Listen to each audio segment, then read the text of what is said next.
So we finally have our first little bit of information about the PS5 and its release. I'm going to get into that in just a minute, but for now, my name is Elroy. This is my world. If you're signing in for the first time, there's a subscribe button below. Please click on that. There is also a little notification bell, so if you like the sound of my voice, click that and you'll be notified every time that I speak. If you have any comments as well, leave them down below. More than curious to hear what you guys have to say in regard to this. Now, I'm going to get into this, and I'm going to get into this really quick because there's only really one thing that I'm very excited about for this so far. There's a whole lot of other technical stuff, and look, I work in IT, and it's just, I can't be bothered to explain it because none of that is really what I'm excited about. So let's get into this. Sony finally released some details about what at this point is pretty much only called the PS5, so if they have some other random name for it, no one knows about it yet. They had an interview with Wired, and the one thing that is important to note for anybody who thinks, oh, PS5 2019, no, you're not going to get that in 2019. Unfortunately, there's no release date just yet, but the earliest we'll probably see it is 2020, if that. I reckon 2021 is probably another time we'll get it, but 2020 is where it's the earliest conceivable time for us to get the PS5. There's two huge things that I'm really interested in terms of this system. And the very first one is VR. Now, from the interview that we could see, Sony has some very huge plans with VR. Now, I wasn't really, look, I'm not too big on VR at the present time, but everyone that I've spoken to in regards to VR, when it's an actually, like a really well done game, VR can be incredible, it can be amazing, and I think that this system, especially with these updated graphics or advanced graphics, can be incredible in terms of VR. So I'm real curious.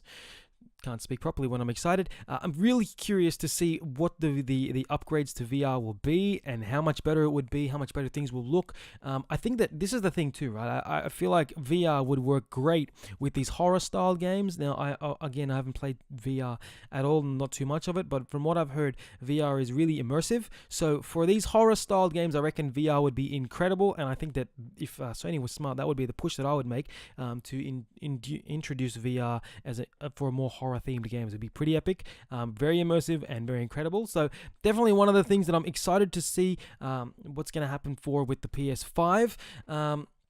Now, the one thing that I am really excited about and really happy to hear is that the PS5 will be backwards compatible with PS4 games. That is just, it's incredible news to hear, because it means that for anyone who buys a new system, you have this backlog, or you have these too many systems around, and I don't want to have to be plugging in another system just to play games from that system and another system and another system. It's really annoying. I feel like that only really works with plug and play systems because I don't have to connect 5 or 10 different cords and figure it out. And yes, it is only the power cord and the HDMI cord, but then I need how many different power slots? That's all I'm saying. Anyways, so the best thing about this is that it's going to be backwards compatible with the PS4. That's the best thing that for me, right, personally, is that. And I think, to be fair with you, that means that Sony sounds like they're finally learning. And the reason I say that is because Microsoft holds the mantle in terms of, obviously, PC gamers, you guys can play whatever you want, whenever you want, that's fine. But in terms of home console entertainment, Microsoft holds the mantle for this because they've been doing it basically since their very first successor system.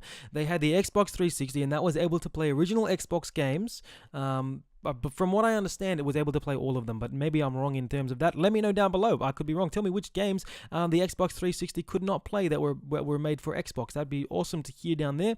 And the Xbox One was backwards compatible with both the 360 and the original Xbox. So again, Microsoft, doing this for years, have understood that gamers don't want to have to be using all these different systems. They want to be able to go to one system as their be-all and end-all for that product, that company line. So this is awesome to hear that at least they're starting with being able to do the PS4 and the PS5 games, which would be epic on one console.